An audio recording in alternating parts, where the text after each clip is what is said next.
nós vamos agora para o grande debate, como acabamos de acompanhar a entrevista exclusiva do presidente da Câmara dos Deputados, Rodrigo Maia, à CNN Rádio, sobre o caso André do Rep. Ele disse que o problema não é a lei e que não dá para transferir para a lei um problema que, na avaliação dele, Rodrigo Maia, é do judiciário. E com este assunto começa agora o grande debate de hoje. Participam comigo os advogados Tiago Anastácio e Gisele Soares. Tiago e Gisele, a soltura de um traficante da relevância para o crime organizado como o André do Rep é problema da lei, mal feita, mal redigida pelo Congresso Nacional, aceita pelo gabinete do Presidência da República ou da forma como a Justiça interpreta esta lei? A introdução hoje é da Gisele Soares. Gisele, bom dia. Bom dia. Há uma dupla dificuldade. Primeiramente, justamente a interpretação da lei e quais seriam esses limites, esses critérios para uma boa aplicação, ou seja, para uma interpretação da lei que atenda também a todos os demais requisitos, ou seja, não só a letra da lei, mas também as questões teleológicas, as questões sociais. Então, tudo aquilo reunido naquele processo deveria sim ter sido analisado pelo ministro Marco Aurélio para então expedir aquela decisão e não somente o parágrafo único, até porque o próprio artigo 316 tem um caput que também mereceria uma interpretação do caput e também do parágrafo único. Mas uma questão muito importante, repetida várias vezes nessa entrevista, que inclusive foi uma entrevista muito interessante do presidente Rodrigo Maia, eu que fiz uma crítica muito dura a ele ontem, imputando a ele, inclusive, a responsabilidade por não pautar e por não tramitar a todo o Congresso Nacional, por não discutirem e, então, votarem, finalmente, essa lei de prisão em segunda instância. Ele fez um discurso muito mais propositivo e colocou aí duas críticas muito importantes que nós não salientamos hoje, Tiago, mas que eu proponho para o nosso debate. O problema do judiciário. Então, o que ele trouxe? Trouxe números que também devem ser levados em consideração.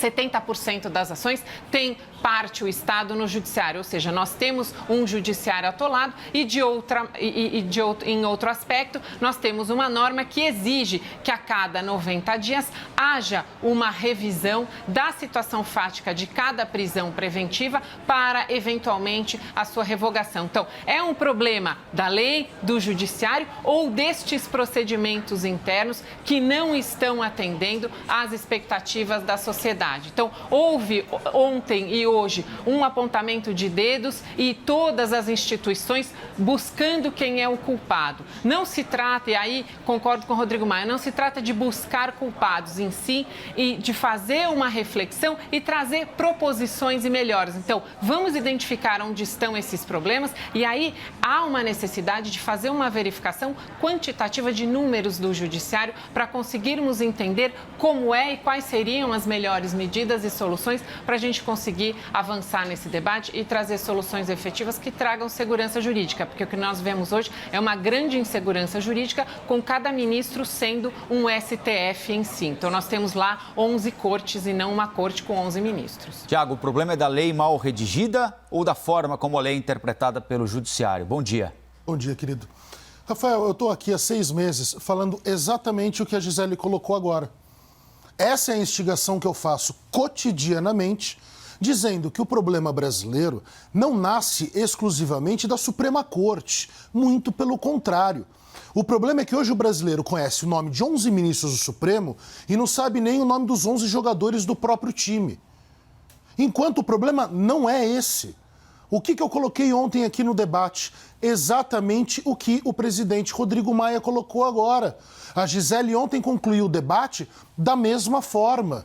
Nós temos uma lei, eu discordo, Gisele, querida, apenas sobre a questão do caput e do parágrafo único.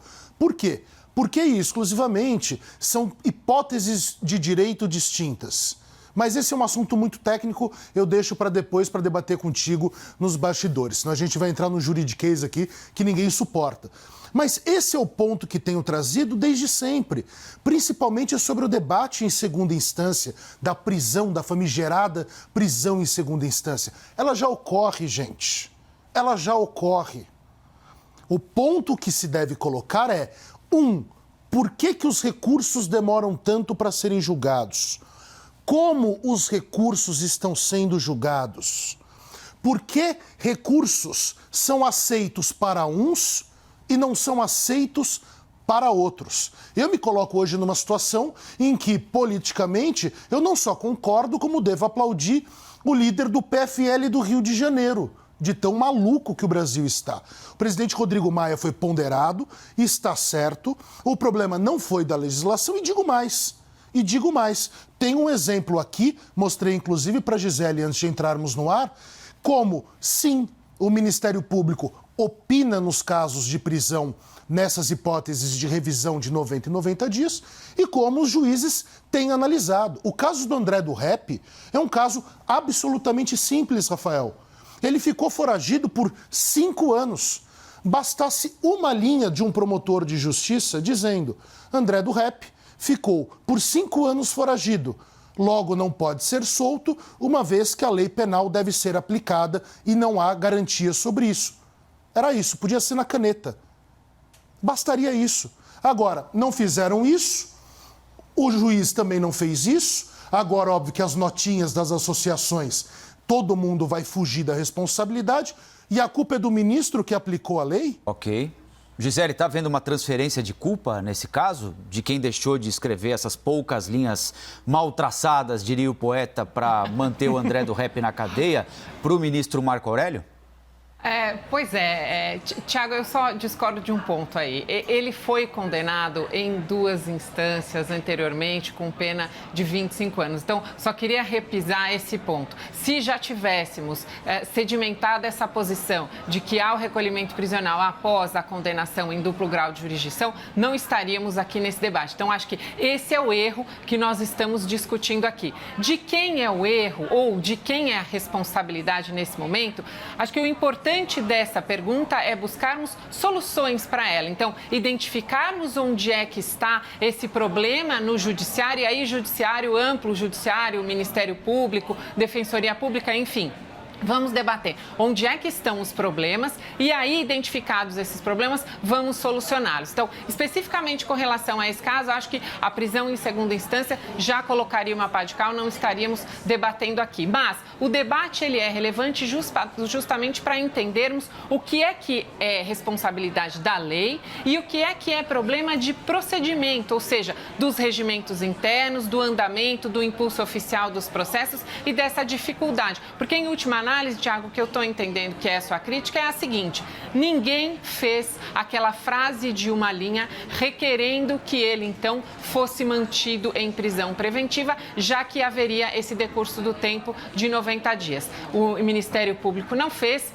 O próprio judiciário de ofício também não fez e o ministro Marco Aurélio disse: olha, não olhei a capa dos autos, li exclusivamente o requerimento que foi feito, fiz uma checagem do requerimento com um critério objetivo de decurso de tempo e com base nesse decurso de tempo, sem manifestação de pedido de renovação, então concedi o habeas corpus. Aí uma outra crítica que eu fiz ontem, que eu também repiso, acho que o ministro deveria, sim, ter analisado as demais questões e não ter olhado exclusivamente para essa questão específica do decurso do tempo. Isso porque não houve nenhuma mudança fática, não houve fato novo, não houve prova nova de que essa pessoa faria jus à concessão da liberdade, uma liberdade, inclusive, irrestrita, né? Uma liberdade sem uma tornozeleira eletrônica, sem nenhum outro tipo de verificação. Então, ele simplesmente teve as portas abertas, saiu e já com histórico de foragido, ou seja, o que se poderia esperar de uma pessoa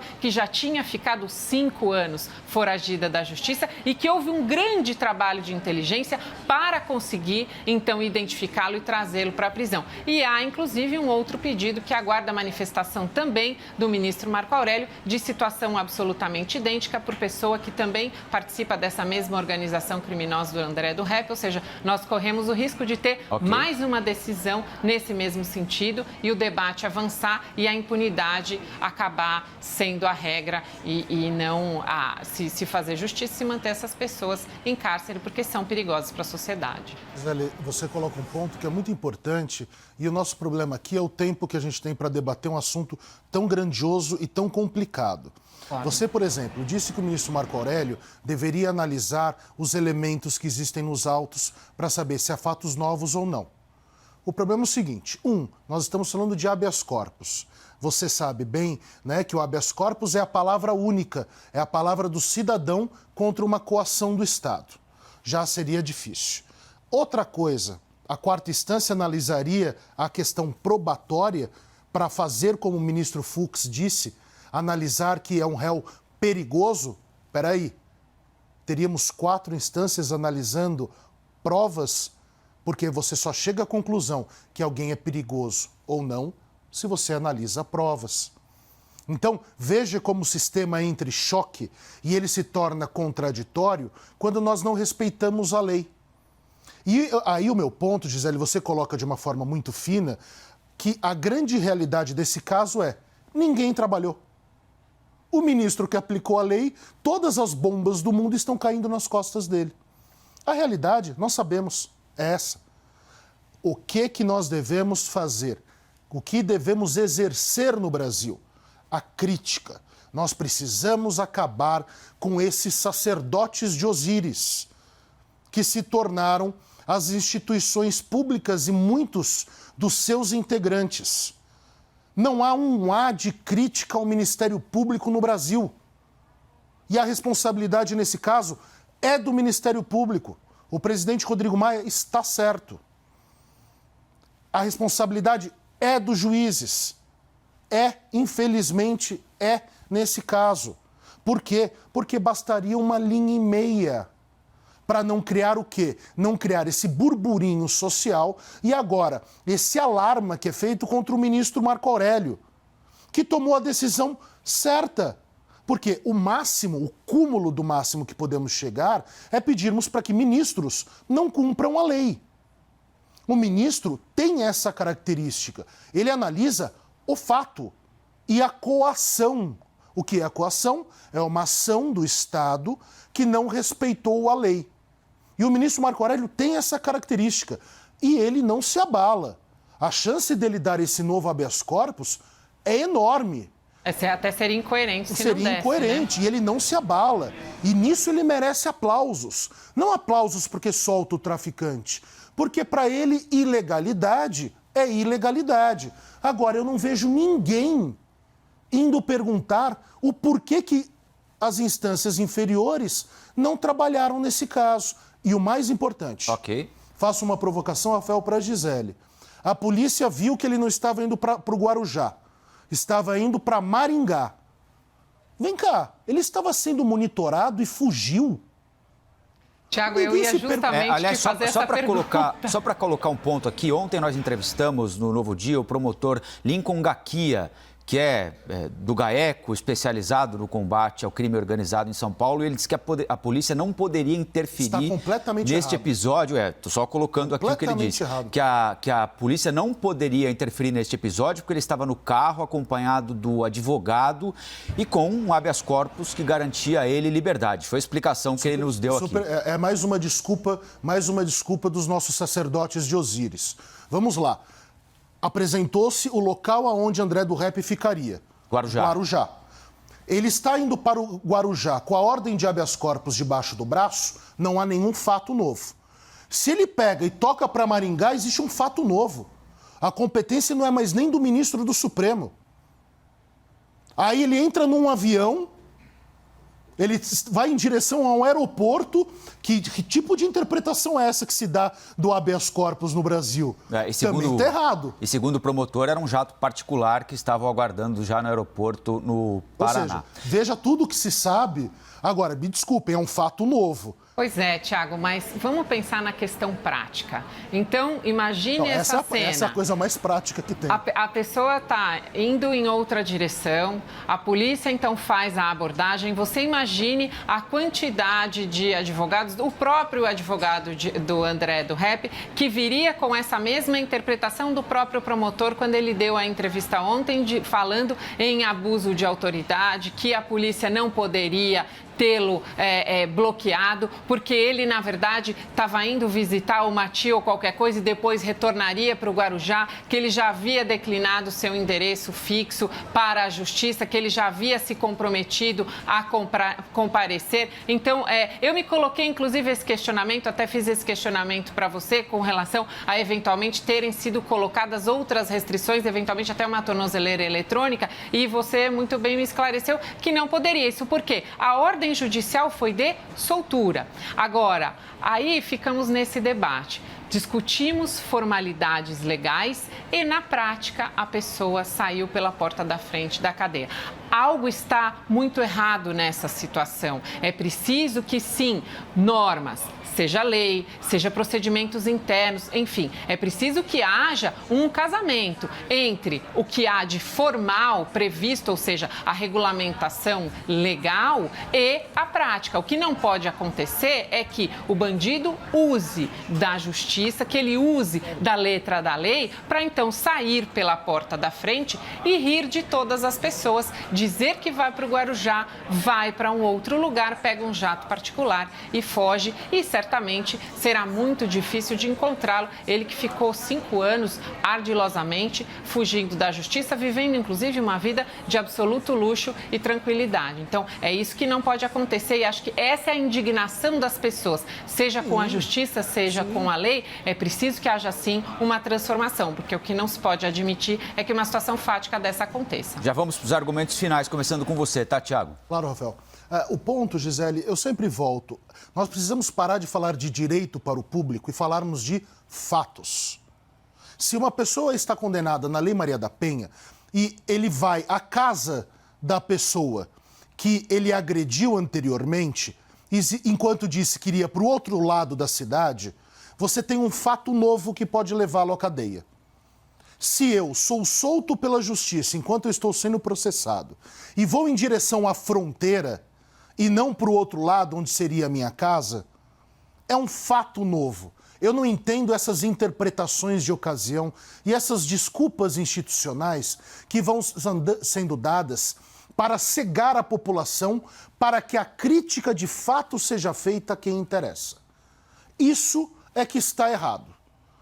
O Supremo Tribunal merece críticas, creio que até voltaremos em breve a esse tema, merece muitas reformas, inclusive. Mas as pessoas, para criticarem, devem saber do que estão falando. E esse ponto é muito importante e deve ser repisado aqui cotidianamente. Agora, vamos parar de falar de direitos para falar de fatos. Porque nos cabe sempre, dentro da cidadania, levarmos os fatos à justiça. E a boa justiça trazer o bom direito. O que está acontecendo cada vez mais no Brasil? Nós estamos transformando isso num fla-flu, nós estamos amando ou odiando ministros do Supremo. Vejam que coisa nonsense, vejam que coisa totalmente descabida. Nós estamos percebendo que eles estão se comportando como se estivessem num jardim da infância, e as grandes realidades e fatos brasileiros nós não conseguimos colocar no bojo da discussão pública. Okay. Quais são essas? É o razoável. Não é razoável que polícia e Ministério Público digam que viram que ele estava indo para um outro lugar que o endereço que deram na justiça e nada podiam fazer. Isso é mentira. Porque há um fato novo. Se eles tivessem ido atravessar a fronteira, eles poderiam e saberiam que poderiam interromper esse trânsito. Agora, a culpa não é do ministro Marco Aurélio e Deus me perdoe. A única pessoa que entendeu sobre isso e bem se manifestou foi o presidente Rodrigo Maia. Agora o seu argumento final, Gisele.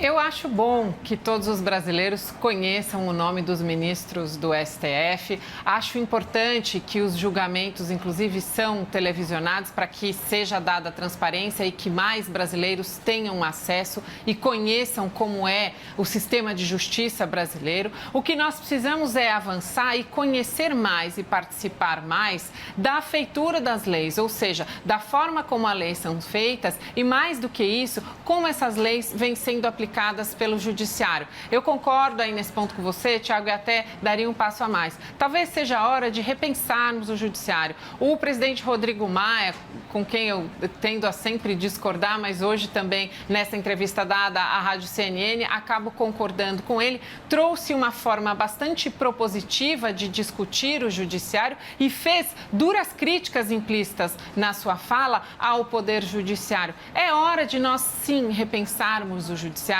É hora de nós repensarmos que tipo de justiça nós queremos. Será que queremos continuar sendo o país da injustiça, o país da impunidade? Porque o que aconteceu com este fato, com essa pessoa que saiu pela porta da frente com uma ordem judicial que lhe concedeu liberdade irrestrita, sem nenhuma medida de restrição ou de controle para verificação se ele, então, retornaria e obedeceria àquelas regras. O que fica é uma impressão de impunidade. De fato, essa pessoa se esvaiu. De fato, outras pessoas na mesma situação certamente vão atolar, ou se já não estão atolando o judiciário, com pedidos rogando por tratamento igual. Então, se André do Rap pôde sair, por que outras pessoas nessa mesma situação, também com processos sem pedidos renovados a cada 90 dias de prisão preventiva, não poderiam também sair pela porta da frente com uma autorização judicial das cadeias? Nós não queremos injustiça e impunidade. E para isso nós precisamos sim nos envolver cada vez mais, entender cada vez mais e certamente enfrentar um pouco do juridiquês, né, Tiago? E conhecer para justamente opinar sem o fla-flu, mas com um pouco mais de aprofundamento técnico. Acho importante a sociedade participar, sim, desse debate e se colocar e exigir que seja mudança, que haja uma mudança. Ok. Lembro que todas as edições do Grande Debate estão disponíveis na íntegra no nosso site cnnbrasil.com.br, no nosso canal oficial do YouTube, também em formato podcast em todas as plataformas de áudio. Muito obrigado ao Tiago e à Gisele.